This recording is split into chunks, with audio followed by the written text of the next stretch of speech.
Welcome to episode 12 of the Webcomic Beacon Presents First Issue. I'm Marcus. I'm Melissa. And I'm Fes. This week we're going to be taking a look at Justice League International, #1 from DC Comics. What can you say about Justice League? There are a lot of characters in Justice League. And half are women. Yes! It's friggin' awesome. That is something I really do like about this reboot, is that half the team are female characters. Now, there's kind of a take on the Justice League team, kind of from, what we're familiar with from the 80s version of Justice League. Versions. There are a lot of second-string characters, so, it's not all Batman and Green Lantern. You've got Guy Gardner back, you've got Fire and Ice, and Lady Godiva, and it's a very interesting team. Yeah, the way I always looked at them as kind of the X-Men of the DC universe, besides the Legion.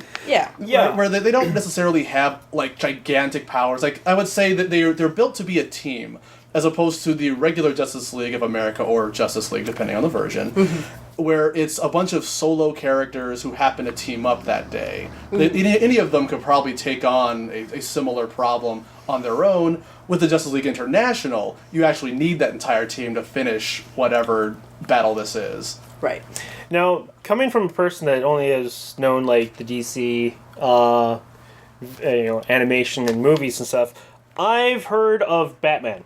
And that's probably I don't know about I know about Hal Jordan and the Black Green Lantern, which I don't know his name from. John Stewart. In brightest day, in blackest night, no evil shall escape my sight. Let those who worship evil's might beware my power, Green Lantern's light. John Stewart from the Justice League cartoon, yeah. And it's I don't know who this asshole is. Well, yeah, that's kind of the idea. He's just sort of the asshole Green Lantern. Yeah, right. So it was kind of interesting seeing all these other characters, and it had a really different feel from what I was expecting it. Basically, the UN wants to put together a Justice League International, and so basically something that they can kind of control and I guess take credit for and blame at the same time. Oh yeah, they're very clear about that. And I actually don't like Booster Gold. He's kind of a dick. Oh, yeah. Yeah, he kind of is. And it's wow, really? The interesting thing about a lot of Justice League International books in the past has been that they're mostly about character dynamic and not necessarily about going out and fighting the bad guys. So this is certainly true to the spirit of the books of the past. Absolutely. And with Booster Gold, since it's sort of the beginning of a new world and all, they're making him a bit more of a dick than he might have been, let's say, 3 months ago, where he had a lot more time to kind of become a better person. I always kind of thought of him as the Johnny Cage of the DC universe, where he's this... He kind of thinks of himself as a celebrity, he styles himself as a celebrity, he behaves as a celebrity. Right. And all the rest of the superheroes kind of look at him as a sellout. Which he very much is, and is happy to be, in general. I mean, he's not so much of a dick as in he just really cares about himself. Oh, yeah. Yeah. And then there's Guy Gardner, who is just also a dick. Yeah, So I'm interested to see how this works out, because you've got two big dicks on the team. Yep. But half the team is also female characters, so there's set up to be interesting.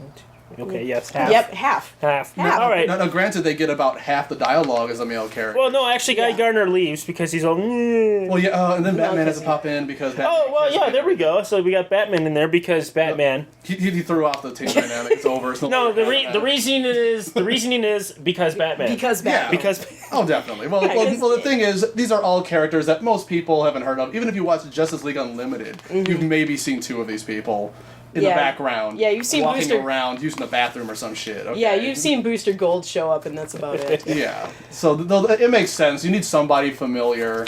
No. I mean, Batman even says, a few of us happen to think it's a good idea to have a connection between our... Actually, a few of us think it's a good idea to have a connection between our teams. They must have friends. So anyway, basically most of this comic is sort of like this slow kind of build up, and then there's a whole lot of... It looks like it's cut paste from the beginning. It just seems kind of... come on. Like, get well, to the it! thing is, it needs all that run-up because there are so many characters that they're trying to introduce and establish to people who aren't familiar with these characters. And to be fair, they do try at least. Dan Jurgens does a pretty good job of reintroducing these characters to people who might not already know who they are. Yeah. And there are still a couple who are vague, like Lady Godiva. We don't know what Lady Godiva can do. Well, she's British. I mean, she has like hair powers. I think we know she's British, and that's about all we know. I mean, we got the Brit, we got the Russian, we got I don't really remember. That's what remind me of the X-Men. There's a Chinese dude, Chinese, who of course, because they're afraid of Asian people to Africa. depict it properly, he has to be a monster. Well, you know. kaiju. No, that's Japan. That's Japan. China. Well, China and Japan. Apologies. Thank you for being an example. Fans. You're exactly the reason why they do that. So, yeah, fuck that. But all right, whatever. He's a decent character if he spoke more than 3 lines. And then there's a big explosion, and then next issue.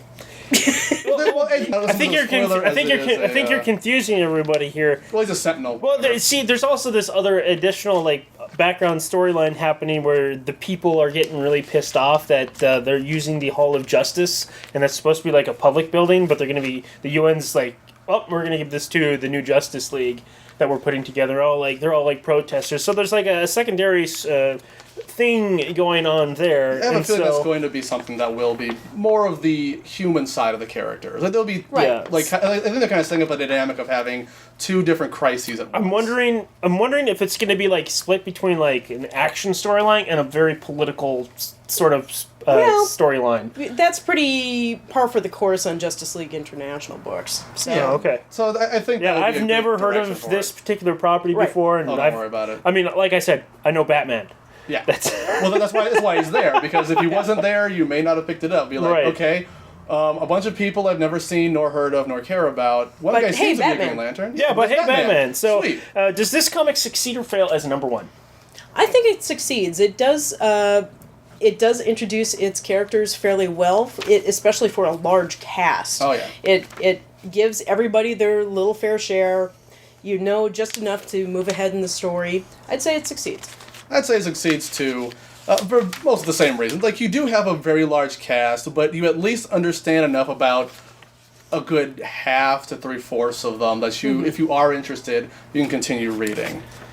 And the same goes for the story. You know, like, you kind of understand whatever monsters. They're going to be fighting something. Yeah. That, they better be. Yeah. And you do get that. You get the setup, the first couple of blows, and then the big reveal at the end. And so you're kind of a big reveal. Well, it's not. Well, yeah. Like, I call it a reveal only in that you expected it only to be the little monsters they fought first. You didn't expect to see a. Spoilers. Oh.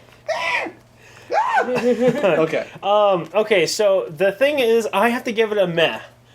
Because it doesn't showcase the characters working together enough. So like blah blah blah blah. Okay, now we're into some action here. We see not enough to know really. Like if they're obviously still trying to develop a rapport with each other. I would like to see them screw up between each other a bit more while there's an actual fight versus just kind of it's starting to go. It's over. Oh, it's all talk. This is mostly talk here, and it's like. I see a superhero comic, I would expect more of that, which is why I can't give it a full thumbs up. Okay. That's the verdict. Justice League International, number 1 from DC Comics.